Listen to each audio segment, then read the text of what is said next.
പേര് ആര്യ മേനോൻ. എൻ്റെ പേര് അമൃത. നമസ്കാരം, എൻ്റെ പേര് അർജുനാണ്. ഇത് സത്യം പറഞ്ഞാൽ നല്ലൊരു എക്സ്പീരിയൻസ് ആയിരുന്നു. എൻ്റെ ഫസ്റ്റ് മലയാളം മൂവിയാണ്. ഞാൻ റഹ്മാൻ സാറിനെ കണ്ടത് ആദ്യം 2015 മഴവിൽ മനോരമ ഡീപ്പോ ഡാൻസിലാണ് സാറിനെ കണ്ടിട്ടുണ്ടായിരുന്നത്. അന്നാണ് സാറിന് അവിടെ സെൽഫി എടുത്തിട്ടുണ്ടായിരുന്നത്. ഇന്ന് 2024 ഈ വർഷത്തിൽ സാറിൻ്റെ ചൈൽഡ്ഹുഡ് ക്യാരക്ടറായിട്ട് പ്ലേ ചെയ്യാൻ തന്നെ സത്യം പറഞ്ഞ പ്ലേസ് മൂമെൻ്റ് ആണ്. So thank you to Omar sir and the bad boys team chance opportunity തരാൻ വേണ്ടി. Thank you sir. Thank U.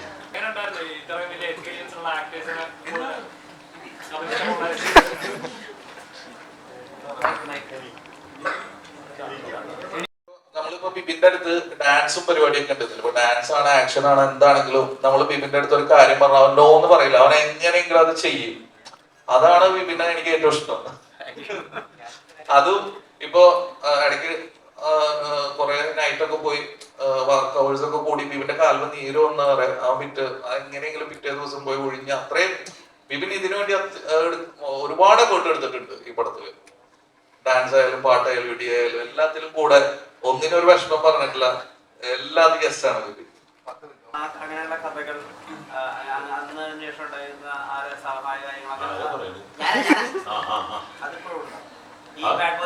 അങ്ങനത്തെ കഥകൾ വരും. ഇതിലോ പുതിയ കഥകളുണ്ടോ? ഇല്ലില്ല. അത് ഇനി ഒരു പടം പ്രൊഡ്യൂസ് ചെയ്യാൻ പോകുന്നുണ്ട്. അപ്പൊ ഈ അടുത്ത പടത്തില് നമ്മൾ വേണമെന്നുണ്ടെങ്കിൽ ഇതുള്ള കഥകൾ പറയാൻ പാടില്ല എന്നുള്ളൊരു എഗ്രിമെന്റ് ഉണ്ട്. അതുകൊണ്ട് പുതിയ കഥകളൊന്നുമില്ല. പക്ഷെ ഞാൻ പറഞ്ഞല്ലോ, ഇതൊരു ബെൽറ്റ് ആയിരിക്കും. ആ ഒരു ഡയലോഗ് കാരണം പുള്ളി അതിന്റെ മുമ്പുള്ള ട്രിനിറ്റാണ്.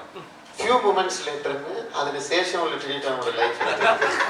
പുള്ളി പുതിയ വീട് വെച്ച് വേറെ സ്റ്റേറ്റിലെ ചിന്ന വീടൊക്കെ വെച്ച് അതൊക്കെ ഒരു കമ്മിറ്റി നടന്നുകൊണ്ടിരിക്കുന്നത്.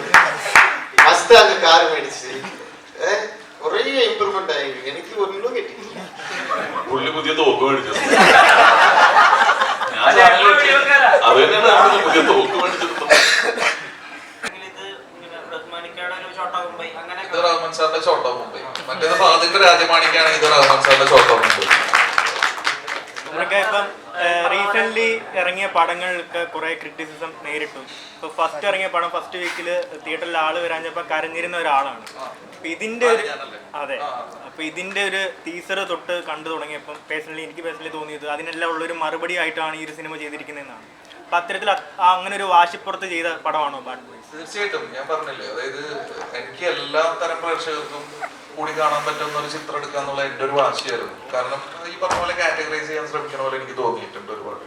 അപ്പൊ അതിനുള്ള ഒരു മറുപടി എന്നുള്ള രീതിയിൽ തന്നെയാണ് ഈ ചിത്രം എടുത്തിട്ടുള്ളത്. പിന്നെ ഇതില് മറ്റൊരു പ്രത്യേകത എന്താ വെച്ചാൽ ഇപ്പൊ റഹ്മാൻ സാറ്, ബാബു അന്നിച്ചേട്ടൻ, പിന്നെ ശങ്കർ സാറ് എല്ലാവരും ഉണ്ട്. അപ്പൊ പഴയ ആ ഒരു എന്താ പറയാ നമ്മുടെയൊക്കെ ചെറുപ്പത്തിലെ ആ ഒരു വിന്റേജ് കോമ്പോനെ തിരിച്ച് ഇത് റീഫ്രഷ് ചെയ്തിട്ട് പുതിയൊരു മാക്സ് പ്രോ ആക്കിയിട്ട് കാണിച്ചതിൽ അതൊക്കെ ഭയങ്കര സന്തോഷമുള്ള കാര്യമാണ്. ഇത്രയും നമ്പർ ഓഫ് ആർട്ടിസ്റ്റുകളെ കൊണ്ടുവരുമ്പോൾ പ്രൊഡ്യൂസറിനെ കൺവിൻസ് ചെയ്യണമല്ലോ. അപ്പൊ എങ്ങനെയാണ് ഇവരെ കൺവിൻസ് ചെയ്തത്? അല്ല, സാറിന് ഞങ്ങൾ വന്ന് പറഞ്ഞ് അപ്പൊ ഷീലുവിന് ഫസ്റ്റ് കഥ ഇഷ്ടമായി, സാറിന് കഥ ഇഷ്ടമായി. അങ്ങനെ പിന്നെ ഇവരും അബ്രഹാം സാറും ഉണ്ടായിരുന്നു. ഇത്രയും ആർട്ടിസ്റ്റുകളെ കിട്ടാൻ ഒരു കാര്യം കൂടെ പറയാം. ഈ പടത്തില് ഈ പടത്തില് വന്ന ആർട്ടിസ്റ്റ് എല്ലാം ഇഷ്ടപ്പെട്ട അഭിനയിച്ചിരിക്കുന്നത്. ഞാൻ വേറൊരു കാര്യം പറയാം, ബാലചേട്ടൻ പൈസ പോലും മേടിച്ചിട്ടില്ല. ബാലചേട്ടൻ ഫ്രീ ആയിട്ട് വന്നിട്ടാണ് എനിക്ക് അഭിനയിച്ചു തന്നത്. ഇല്ല, പ്രൊഡ്യൂസർ റെഡി, അവർ തരാനിരുന്നതാണ്. പക്ഷെ എൻ്റെ ഒരു ഇഷ്ടം കൊണ്ടും പിന്നെ ഉടനെ ഇത്രയും വർഷം കഴിഞ്ഞ് നല്ല ഓർമ്മയിലുണ്ട് എനിക്ക് അഭിനയിച്ചത്. ഇത്രയും വർഷം കഴിഞ്ഞ് അഭിനയിക്കുമ്പോൾ ഞാൻ തന്നെയാണ് പറഞ്ഞത്. പ്രൊഡ്യൂസർക്ക് റെഡിയായിരുന്നു എനിക്ക് ശമ്പളം കൊടുക്കാനായിട്ട്. ഞാൻ പറഞ്ഞു നല്ല പടം, കമേഴ്ഷ്യൽ പടം, എനിക്ക് ശമ്പളം വേണ്ടാന്ന് ഞാൻ പറഞ്ഞു. പക്ഷെ പടം ഹിറ്റാവുമ്പോൾ ഡെഫിനറ്റ്ലി ഹിറ്റാവും. ഞങ്ങളൊരു ചാരിറ്റി പ്ലാൻ പാവപ്പെട്ടവർക്ക് നല്ലത് മാത്രം ചെയ്യാം, പടം വിജയിക്കും ഞാൻ പറഞ്ഞു.